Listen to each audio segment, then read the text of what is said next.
What's going on, everybody? Today we're going to be doing a little in-depth video on removing the ears, those things there, from the front of your frame that hold your control arm on.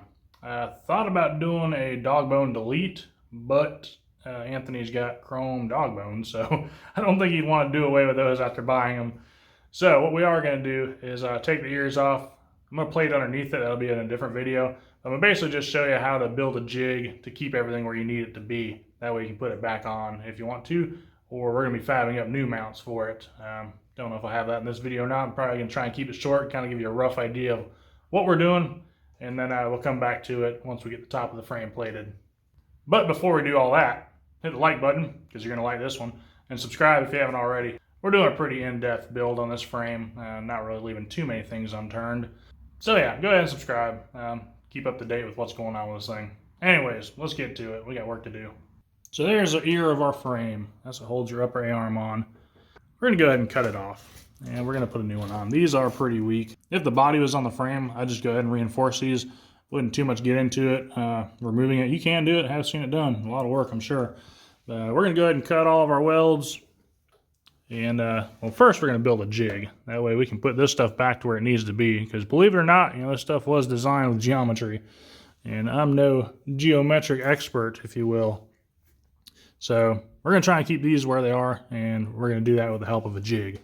So there are a few different ways you could do this. You could take measurements, tape measure. Go off like your front frame, or your bumper mounts, or make you some lines scribed into the frame. But with doing that, we're going to be covering everything. I guess you could make it on the sides, but we're going to be covering everything. I'm going to try and keep this as simple as I can.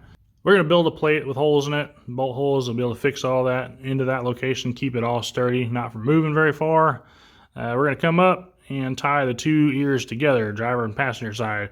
That way it kind of keeps everything from flexing. I'm going to build another mount on the passenger side, the same as this. That way we got 6 points of reference to kind of keep everything where it needs to be. And we'll build some bars to kind of mimic what the dog bones are. That way we can weld it all together. If I was putting these ears back, I'd probably just weld my jig to this. But we're going to do away with this completely. So I need something to be able to reference where my mounts need to be. So that's why I'm building basically a fake dog bone. And you'll kind of understand as we get going. So here's one of the best ways I have found to be able to locate holes with a template. They do make some punches. I don't know if it will quite work on this, but I've seen like engine blocks. If you're building like an alternator bracket or something, you can screw them in and they got a point.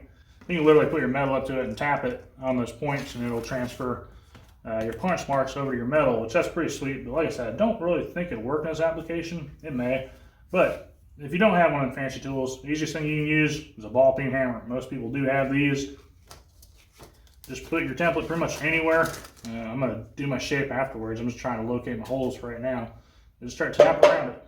But just start tapping around it. You'll hear a difference in the sound. And you'll start seeing your imprint on your cardboard. And you can literally tap it until it cuts a hole through it. It'll be exact matchup where holes are at.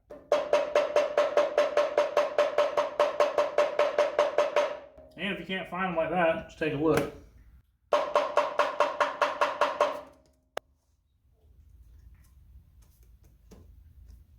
And there you have it, perfect hole. Make sure you hold your template good and tight, because otherwise all your other holes are going to be off.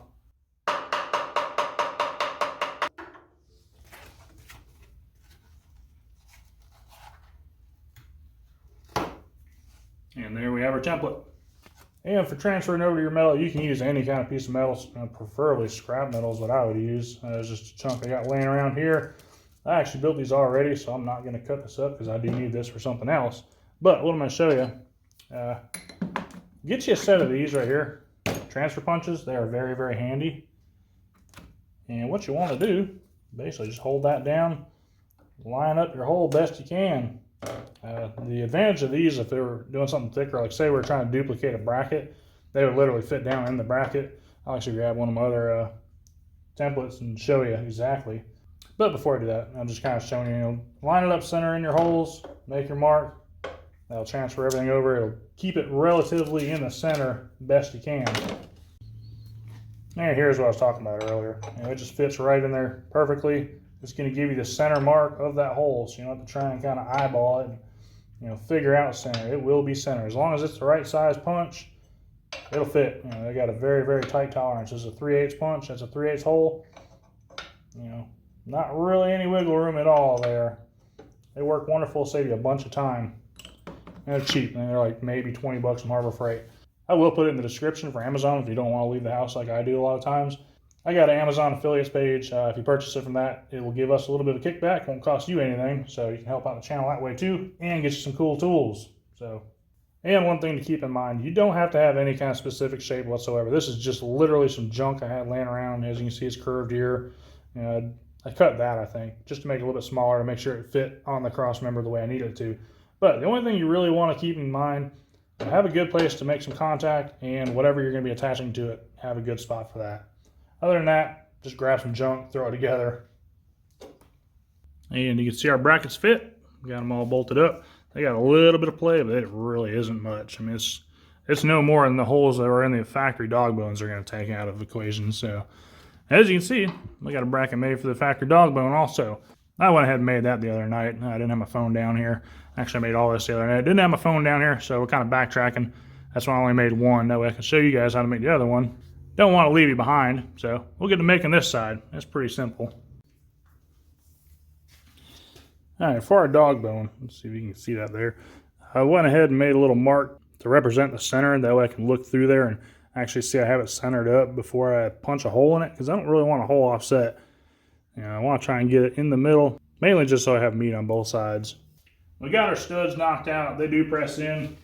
They've actually got like a little knurling on there, kind of like a wheel stud. They just press in. I do like these because you normally don't have to have 2 wrenches. You can usually get it with 1. A lot of times these get worn out. I actually stole one off this frame for the Blue Rose a long time ago, so I only got 3 anyways. But we're going to be replacing these with a grade 8 bolt, and we're going to be using something a little bit shorter. But we went ahead and knocked them out. That way we got our hole. Once again, we got our transfer punch. Rule of thumb, if you need a tool 3 times, it's time to buy it. So we're already on our 2nd time. Might have a 3rd time, we'll see. But yeah, I found the one that matches them perfectly. So we're going to go ahead and mount this up here. I went ahead and drew a center line on these. That way I could kind of line it up in the hole. I didn't really want to have an oblong hole and be drilling through the side of this bar. So I'm going to just hold it on there, look through from the other side, kind of find my center mark. It ain't got to be perfect. I'm just going to try and get somewhat close. Go ahead and clamp this down with my vice clamps and stick my transfer punch in from this side and give it a few taps, get our markings of our holes, and then we'll drill them out.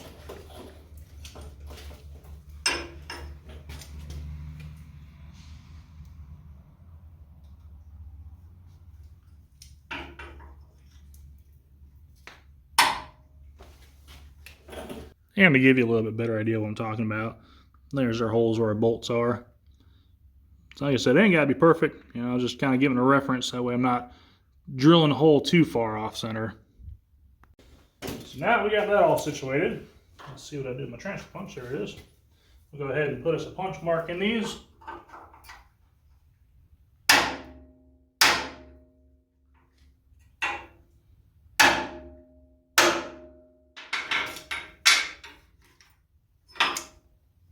And there we have it. Good little reference mark to go off of. And there you can see our punch marks. They're a little bit off center, but it'll be all right. That one's right there. So go ahead and start drilling these out. I'm gonna probably start with like an 1/8 inch drill bit, maybe something a little bit smaller. I'll just see what I got by the drill press. But we're gonna eventually drill it out. I think I'm gonna drill one 1/2 inch and the other one 9/16, just to give it just a tad bit of room. I don't want it wobbling around too much, but the dog bones do have some play in them. So now we got our crossbar measured and put in there. We'll start tacking it up, and then we'll start building our legs off of this to connect to our crossbar. We'll probably do some gussets in here too, just to keep that from wiggling back and forth. This is just 1/2 inch by 1 inch flat bar. Once again, just some random stuff I had laying around. I bought it for a different project. Don't really remember what I had in mind for it, but it wasn't what I wanted, so I just had to lay it around. So we got all of our bracing mounted up. I had an extra one up front. I wasn't going to do gussets, but I figured this might flex a little bit. I mean, it probably won't, it's 1/2 inch, but I'd rather be safe than sorry.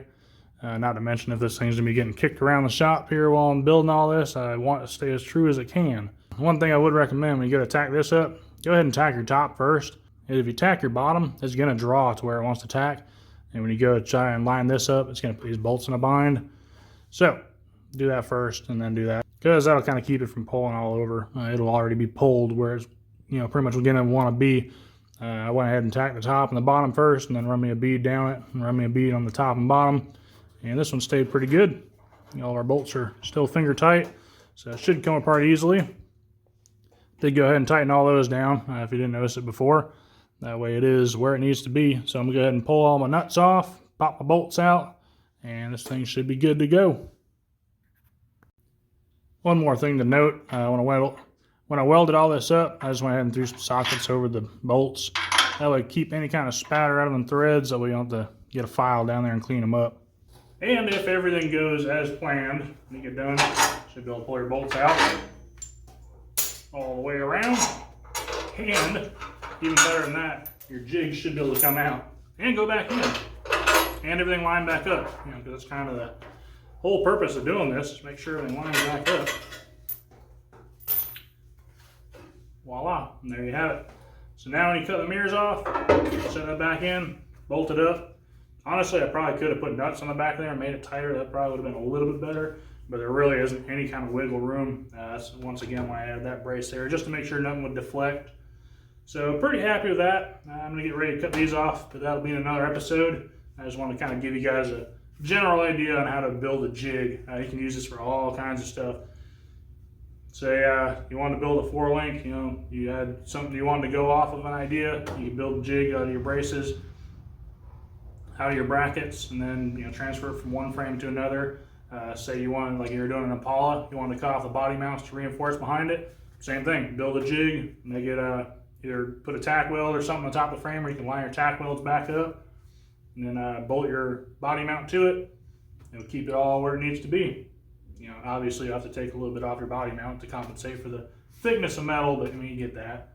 But yeah, pretty handy stuff. So hopefully that helped you out. If it did, hit the like button. And if you haven't already, subscribe. Like I said, we got plenty of work to do on this frame. Gonna be all kinds of different stuff going on. So with that being said, I appreciate you watching, and we'll see you on the next one.